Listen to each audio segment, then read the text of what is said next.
لائے ہیں حضور قبلہ حامد سعید کاظمی شاہ صاحب تشریف لاتے ہیں اور اظہار خیال فرماتے ہیں لبیک لبیک یا رسول اللہ لبیک لبیک لبیک یا رسول اللہ لبیک لبیک لبیک یا رسول اللہ لبیک لبیک لبیک یا رسول اللہ لبیک لبیک لبیک یا رسول اللہ لبیک لبیک لبیک یا رسول اللہ لبیک لبیک لبیک یا رسول اللہ لبیک لبیک لبیک یا رسول اللہ لبیک لبیک لبیک یا رسول نحمده ونصلي ونسلم على رسوله الكريم أما بعد فأعوذ بالله من الشيطان الرجيم بسم الله الرحمن الرحيم ولا تقولوا لمن يقتل في سبيل الله أموات صدق الله مولانا العلي العظيم وصدق رسوله النبي الأمين ونحن على ذلك لمن الشاهدين والشاكرين والحمد لله رب العالمين. ذی وقار و ذی احتشام علماء و مشائخ اہل سنت اور تحریک لبیک کے جانثار کارکنوں اور دوستوں اور ساتھیوں، چند روز پہلے ایک شخص نے مجھ سے کہا اور پوچھا کہ وزیر آباد کے پل کے پر ادھر دیوانوں کا ہجوم ہے اور ادھر بندوقوں کا خطرہ ہے، اب صورتحال کیا بنے گی؟ کیا 10-20 جنازے اٹھ جائیں تو کیا لوگوں کے کلیجوں میں ٹھنڈک پڑ جائے گی؟ کیا رخ مڑ جائے گا؟ کیا حالات بدل جائیں گے؟ کیا یہ ہجوم پسپا ہو جائے گا؟ میں نے کہا کہ یہ ڈرانا ان کو ہوتا ہے جو موت سے ڈرتے ہیں، جو موت کو اعزاز سمجھ کے آئے ہوں، جو ماؤں سے دودھ بخشوا کے آئے ہوں، جو سروں سے کفن باندھ کے آئے ہوں، اور جو آقا کریم صلی اللہ علیہ وسلم کی ناموس کی خاطر جان دینا اپنے لیے اعزاز سمجھتے ہوں، ان کو موت سے ڈرانے سے بات نہیں بنے گی. اور اگر آپ نے ایسا کیا تو نتیجہ الٹا نکلے گا. جن کی گولیوں سے یہ لاشیں گریں گی، ان کے خلاف جو عوام کے جذبات ہوں گے، جن کے گھروں سے جنازے اٹھیں گے،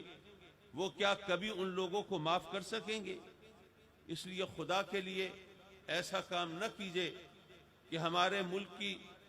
جو لا انفورسنگ ایجنسیز ہیں، جو ہمارے ملک کے دفاع کی ذمہ دار طاقتیں ہیں، ان کے مقابلے میں عوام کو لا کے کھڑا مت کیجئے. حضرات مکرم، میں تحریک لبیک پاکستان کو اس سے پہلے، یہ تو چلیے آپ کا اپنا سٹیج ہے، اس سے پہلے بارہا خراج تحسین پیش کر چکا کہ آج کے دور میں جب لوگ آقا کریم صلی اللہ علیہ وسلم کے نام پر ہاتھ چومتے ہوئے شرمانے لگے تھے، اپنے پہچان بتاتے ہوئے گھبرانے لگے تھے، یہ بتاتے ہوئے کہ ہم اہل سنت ہیں، درود و سلام پڑھنے والے، آقا کریم کی غلامی پہ ناز کرنے والے، تو جب لوگ اپنے عقیدے کے اظہار پر گھبرانے اور شرمانے لگے تھے، تو ایسے میں یہ ماحول بنا ہے کہ لبیک یا رسول اللہ کی صدائیں گونجتی ہیں، اور ان صداؤں کے اندر آواز میں آواز ملانا یہ ہر ایک اپنے لیے باعث فخر سمجھتا ہے. یقیناً یہ ایک بہت بڑی تبدیلی ہے، اور اس تبدیلی کو جن کا ہاتھ وقت کی نبض پر ہوتا ہے وہ بخوبی سمجھ رہے ہیں. حضرات مکرم، یقیناً ہم سب جانتے ہیں کہ پاکستان کی واضح اور غالب اکثریت وہ درود و سلام پڑھنے والے، وہ آقا کریم کی بارگاہ میں جسم و جان اور آل اولاد کا نذرانہ پیش کرنے والوں کی ہے. لیکن یہ ایک شتر بے مہار کی طرح پھر رہے ہیں. آپ اگر سیاسی حوالے سے دیکھیں تو کیا جتنی بھی سیاسی جماعتیں ہیں ان میں اکثریت کیا یا رسول اللہ کہنے والوں کی نہیں ہے؟ لیکن ان کو وہ جذبہ نہیں دیا گیا، وہ احساس نہیں دلایا گیا۔ یقیناً یہاں پر ذکر ہوا حضرت قائد اہل سنت مولانا شاہ احمد نورانی کا، مولانا عبدالستار خان نیازی کا۔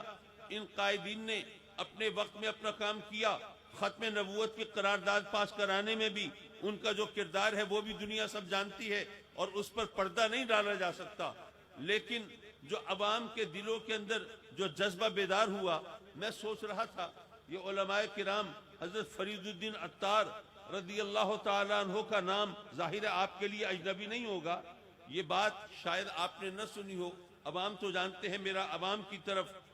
علماء تو جانتے ہیں، عوام کی طرف روح سخن ہے۔ جب تاتاریوں کا سیلاب آیا، چنگیز ہلاکو خان کا زمانہ ہے، نیشا پور میں آپ رہتے ہیں، وہاں پر تاتاریوں نے محاصرہ کر لیا ہے، مسلمان آتے ہیں، آپ کی خدمت میں حاضر ہوتے ہیں، عرض کرتے ہیں حضور رب کی بارگاہ میں دعا کیجئے، اللہ ان کے شر سے ہمیں بچا لے، ان کو پیوند خاک کر دے، ان کو ملیا میٹ کر دے۔ حضور فرید الدین عطار فرماتے ہیں دعاؤں کا وقت گزر گیا ہے، اب جہاد کا وقت آیا ہے۔ اور اپنے ضعف کے باوجود، اپنی کمزوری اور ناتوانی کے باوجود، اور ظاہر ہے وہ ایک شیخ طریقت ہیں، ان کا قتال و جدال سے زیادہ واسطہ نہیں تھا، لیکن اس کے باوجود وہ تلوار سونک کے مجاہدین کے ساتھ تاتاریوں کے مقابلے میں نکلتے ہیں اور وہاں پر جہاد کرتے ہوئے جام شہادت نوش کرتے ہیں۔ ہمارے اہل سنت کے پیران طریقت کی یہ روایتیں بھی ہیں۔ ہم ان سب کو سلام کرتے ہوئے یہ دیکھ رہے ہیں کہ اب ہمارے ملک کے اندر الحمدللہ وہ جو درود و سلام پڑھنے والے ہیں ان کے اندر بیداری کی لہر اٹھ رہی ہے۔ اگر اس بیداری کی لہر کو ایک صحیح سمت مل جاتی ہے، اور پھر جن کے ہاتھوں میں الحمدللہ اب ان کی لگام ہے، اگر یہ ان کو صحیح طور پر کنٹرول کر کے ایک سمت میں چلاتے ہیں۔ مجھے اپنے والد گرامی رحمت اللہ علیہ کی بات یاد آتی ہے کہ اے سنیوں، تمہاری تعداد تو اتنی ہے کہ اگر تم ایک رخ پہ ہو کر پیشاب کرو تو تمہارے مخالف اس میں بہہ جائیں، لیکن اس کے لیے اتحاد کی ضرورت ہے، ہاتھوں میں ہاتھ ڈالنے کی ضرورت ہے، اس کا شانہ بشانہ ساتھ چلنے کی ضرورت ہے۔ اور انشاءاللہ العزیز اہل سنت میں اتحاد کا علم میں نے پہلے بھی اٹھایا ہوا تھا، آج بھی اٹھایا ہوا ہے، اور تحریک لبیک کے حوالے سے بھی انشاءاللہ العزیز اس سلسلے میں پیش رفت ہوگی، آپ کی کوششیں ہوں گی، آپ کی جد و جہد ہوگی، ہمارا بھی کچھ اس میں حصہ ہوگا۔ رب کائنات منزل مراد کو قریب تر فرمائے گا۔ میرے مولا اپنے کرم سے امیر المجاہدین کے درجات کو بلند فرما، اور ان کے جو پیش رو ہیں مولا اپنے کرم سے ان کے جو جن کے ہاتھ میں اب قیادت ہے ان کو اسی جذبے کے ساتھ، اسی خلوص کے ساتھ، اسی عزم کے ساتھ اس قافلے کو لے کر چلنے کی توفیق عطا فرما۔ وآخر دعوانا ان الحمدللہ رب العالمین۔